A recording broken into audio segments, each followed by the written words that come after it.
All right, and we have another one.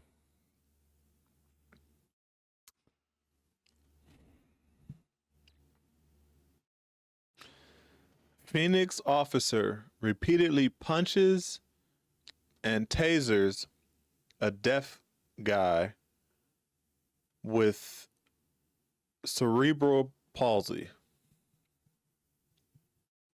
This guy has multiple disabilities and gets jumped by a couple of police officers. Now we're going to get into the story, but let me say let me first say he was wrongfully accused of something by a white man, we'll say. I mean, we're not going to will say, that's fact. Police took that man's word as bond and went over and jumped on and beat up this man that had nothing to do with what was going on. Turns out the white guy was the problem in the whole situation. Okay, but I'll let them break it down. I mean, I get comments all the time about, what is what, racism doesn't exist, blah blah blah. People are treated fairly no matter what, and come on. All right. One of the craziest stories I've seen in these past weeks, right? So y'all let me know what y'all think. I don't even know what to say. I don't even know what else to say. It's Ricky Rich for Black Primacy. Please don't forget to like, comment, subscribe, and turn on your notifications. Tonight, this is video of Phoenix police arresting a black man who's deaf and has cerebral palsy. That arrest is violent, and in this story, we're going to show you close body camera footage that's intense and difficult to watch, so please consider this your warning. It happened late this summer, and that means it happened after the Department of Justice released its historic and severe report against Phoenix PD. Here's ABC 15 Chief Investigator Dave Biscobig. Yeah, we reached out to Phoenix police about this arrest, but they aren't saying much about it. They only confirmed it's now under internal investigation. But this case raises a lot of questions, and it really serves as sort of a test case. And that's both for Phoenix and the DOJ. See, Phoenix is trying to prove it doesn't need federal oversight. But will the DOJ trust the city when things like this continue to happen? You've seen the surveillance video. A Phoenix officer pulling into a parking lot, pulling in front of a man, darting out of his truck, then immediately going after him. Now, this is the body camera footage. Everybody stop where you're at. Remember, the man is deaf and has cerebral palsy. Let's see.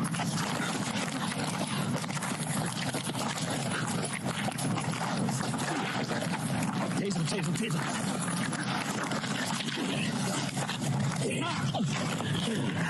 Get your hands behind your back. Get your hands behind your back. Hands behind your back. Get your hands behind your back.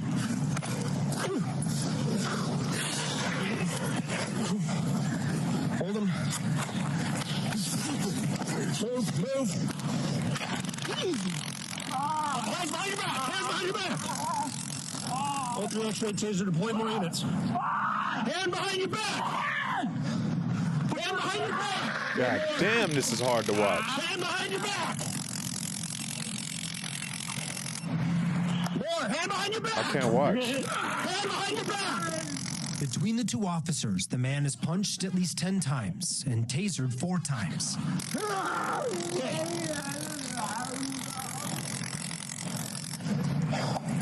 He can't understand them. And he's deaf and he's physically compromised. The entire thing is just outrageous. That's Jesse Showalter. He agreed to watch the video with us. And that's because he's an attorney for Tyron Mcalpin. Together, they're planning to bring an excessive force lawsuit against the Phoenix Police Department. Well, Hey, this man. Before we get into that, first, let's get into why officers went after Tyron. When we look at the body camera that we've seen so far, what it shows is that Circle K employees had a Caucasian male in the store causing problems, and they called the police to trespass this person who wouldn't leave. Hey, you guys just want this guy to trespass? Okay. And when police arrive, they don't do any investigation to find out what this guy was doing in the store. Instead, they talk to the guy, and he claims that he was assaulted and points to somebody in the street that he claims did it. The guy pointed at Tyron, who was across the street. We're saying that's the guy that assaulted right there. Put the backwards right on, I mean, so we have a situation where the officers respond. Some white guy says, hey, no, some black guy assaulted me, and they just drop what they're doing and head right over there. That's what the video shows. He was standing outside the door opening. That dude. Why don't you wait here first? The black guy? And that takes us back to this point. Let's see. And this police officer, out of the gate, assaults him and then uses Tyrone's attempts to protect himself to try to justify felony charges. Officials charged Tyron with aggravated assault and resisting arrest. In their reports, officers wrote Tyron tried to walk away from them, took a fighting stance, threw repeated punches at them, and bit one of them. Everything that I see in that video, as well as the other officer's body camera, looks like Tyrone's just trying to avoid being harmed by these officers. And that only makes them escalate the situation and increase the degree of violence that they're using. One of the officers says Tyron bit him. I mean, how do you respond to that? Tyron was face down on the ground with two officers striking and choking him, and that the only way that Tyron could have possibly bit anybody on the hand or wrist is if one of those officers placed their hand or wrist in his mouth. And what it looks like from the video is that the officer who claims he was bitten was using an illegal chokehold on Tyron. Here's the question that, invariably, undoubtedly will be asked. Why didn't he just comply? And the answer is easy, he's deaf. He couldn't understand what they were doing, and he had done nothing wrong. Look, let me pause there, because several times on this channel, if you've all been following, those are sometimes, that is sometimes the comment that I make. I don't ever ask why. I always suggest to the community to just comply so you don't get blown away, right? And I get pushback on that a lot, and I'm okay with that. That's what I would expect, right? Because I know that I'm partly wrong in that, right? In a sense, I know that we should be able to stand our ground when we are innocent, and not have to just comply, just and let these police officers get away with treating us differently. I definitely understand that. My only defense to that is, like, I would rather comply and get home to my family than try and make a point to these goofy ass officers that are gonna end up blowing me away. That's my only defense to that. Outside of that, yeah, I'm completely wrong about in that regard, right? So but in this situation, I wouldn't have even thought to myself, like, why didn't he comply? Like, first of all, with all the information, he's deaf. Secondly, just walking through the parking lot, if you look at the video from the beginning, you see even when the cops pull up, like, he's not even ignoring them. He doesn't even know that they're pulling up on him. He's so oblivious to the situation. So it wasn't until they jump out and start reaching towards him that you could tell he was like, what the hell is going on? So no, he didn't need to comply. He didn't even know what was going on. This is no way. Pay this man. Pay this man. Pay this man. Mess with him for no reason. What kind of disabilities do you have? He's deaf and he's got cerebral palsy. Okay. And I've been on the phone with him since Circle K. How is he deaf if you've been on the phone? Because I know sign language. That's why. I signed to him. That's why. No Nowhere in their police reports did the two officers document they were told about Tyron's disabilities. But records do show when another cop went back to check store surveillance footage and talk to witnesses, none of it supported the white guy's claims. Remember, he told officers Tyron assaulted him at the store, but there was no evidence of any assault. Store employees say the white guy was the one causing problems, getting aggressive, laying on the floor, and refusing to leave. In fact, store employees told police Tyron tried to get him out of the store and eventually just left. Now, this all happened on August 19th. That's 2 months after the Department of Justice released the results of its historic investigation into Phoenix PD. It's almost like a single example that illustrates all of the problems highlighted in the DOJ's report. Among many failures, the DOJ found Phoenix PD has a pattern and practice of racial bias, escalation, and not giving people a chance to comply before using force, excessive use of tasers, dangerous use of chokeholds, and violating the rights of people with disabilities. It's hard for me to understand how the city can come out and say with a straight face that it is meeting the DOJ report head on when this man, Tyron Mcalpin, is being charged with assault on police officers for this incident where, you know, the video tells the whole story. Hey, get up. Stand up. I mean, so still now, a month later, he's still facing charges for this. That's correct. He's in cuffs. Now, as you just heard, Tyron is still facing several felony charges. In fact, even though those officers are under internal investigation, they still just went into court to testify against Tyron. And as you can see, our cameras were there, and a judge ruled there was probable cause for the case to move forward. Now, in our next report, you'll hear those officers on the stand, hear their justification for the arrest, and you'll also see some bizarre moments in the courtroom. Very tough. Yeah, I did read that. I think this is the report they're talking about. I did read that the charges were dropped, and so you know, he at this point in time today, he does not have charges against him anymore. But you know, I'm hoping that he can get this lawsuit off. I'm curious what this part is. I'm gonna try and fast forward to. If there's enough evidence for charges to go forward. And that means the two main officers had to take the stand under oath. Since that day, This is Officer Benjamin Harris. And All right, so we're gonna watch this.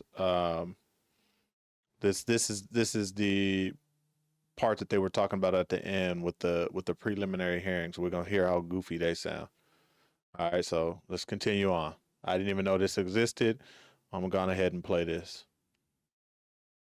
This is Officer Kyle Sue. They're in court to testify against Tyron Mcalpin. He's deaf, he has cerebral palsy, and he's here for a judge to decide if there's probable cause for his arrest on August 19th, 2024. Let's see.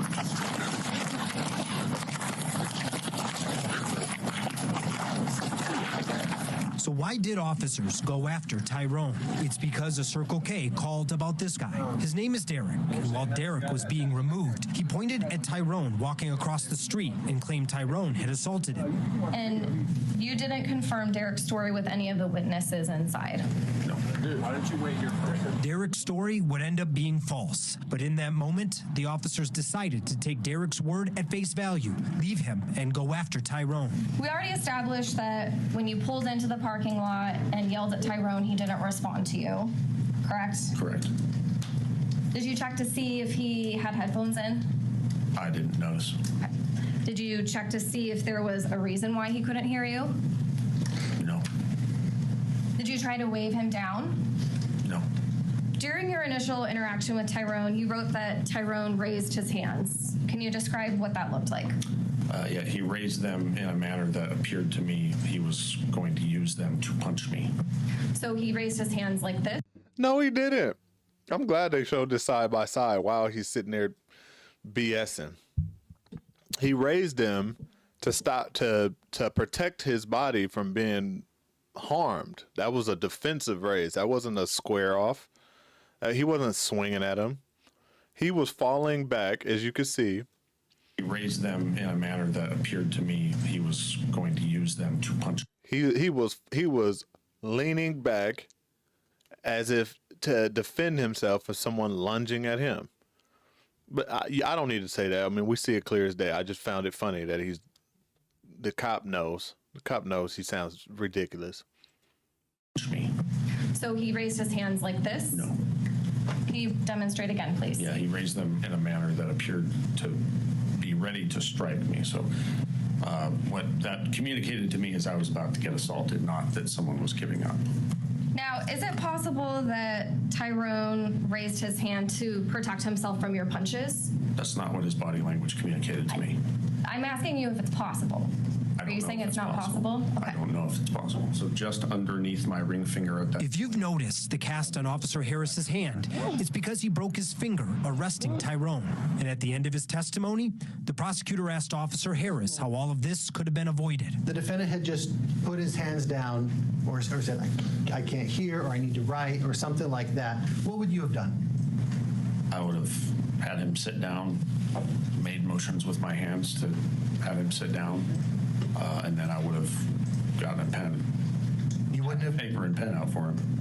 You wouldn't have punched him in the head and knocked him to the ground and tasered him? No. Now, let's get to the testimony from Officer Sue.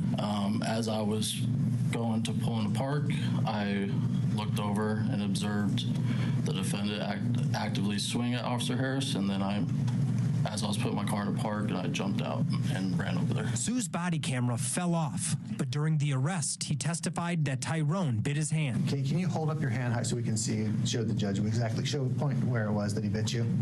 Right there. Okay. There's no body camera footage that shows the bite. And here's what happened when Tyron's attorneys asked the officer to go through the video. Anywhere in there? No. And stop at the moment when he says Tyron bit him. Right there. The moment Officer Sue pinpointed is when the other officer's camera pans up and you can't see Tyron. The defense asked Sue if it was possible that he cut or scraped his hand on Tyron's mouth or the ground while choking him. But Officer Sue said no and denied using a chokehold. Is that your arm there, directly around his throat? The one on the bottom? Yes. That's my arm. Okay. And that is around Tyron's throat, correct? Looks too hard to tell. So how is this not a chokehold? When I think of a chokehold, I think of two arms from the same person. In a bizarre moment, the prosecution then got back up to prove Tyron bit the officer, first showing pictures, then asking for a demonstration. Would you open up your mouth and stick your wrist in your mouth? Say again? Could you open your mouth and stick your wrist in your mouth? And then pull it out to the side? Did you just cut your arm? Objection, Your Honor. This is extremely speculative. It really doesn't. Overruled. I just watched him do it. That's not speculation. He's demonstrating. Officer, did you just cut your arm when you did that? I did not. At this time, I do believe the state has presented sufficient evidence to establish. In the end, the judge found there was probable cause for the criminal case to move forward against Tyron. The judge didn't give an explanation, but the ruling means Tyron still faces felony charges of aggravated assault and resisting arrest. Mr. Mcalpin, this will conclude today's hearing. I'll have you stepped over to my bailiff just to sign for those release conditions, but good luck to you moving forward in your case. Again, Phoenix is not commenting on the arrest because they say it's under investigation. But this case is a sensitive one. We've learned the DOJ is now aware of the case. And it's important to remember that the arrest happened after the DOJ released its historic investigation into Phoenix PD. And the feds say they want to put the department under federal oversight. I'm investigator Dave Biskobing, ABC 15, Arizona. Dave's investigation will continue next week. We're going to So, yeah, as I said earlier, the charges did get dropped. And so now the conversation is his standing to sue the city or the department.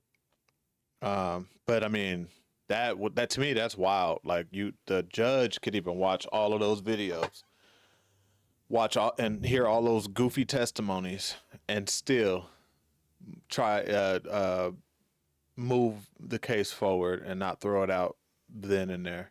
That had to be a nightmare for Tyron. It had to be a nightmare. This is unbelievable. I'm definitely going to track this, and you know, we'll talk about what happens with this lawsuit if it ever goes through. I'm hoping that it does. Someone said, "Isn't it wild how cops can assault you, but you're the one who gets charged with a crime?" Crazy. He gets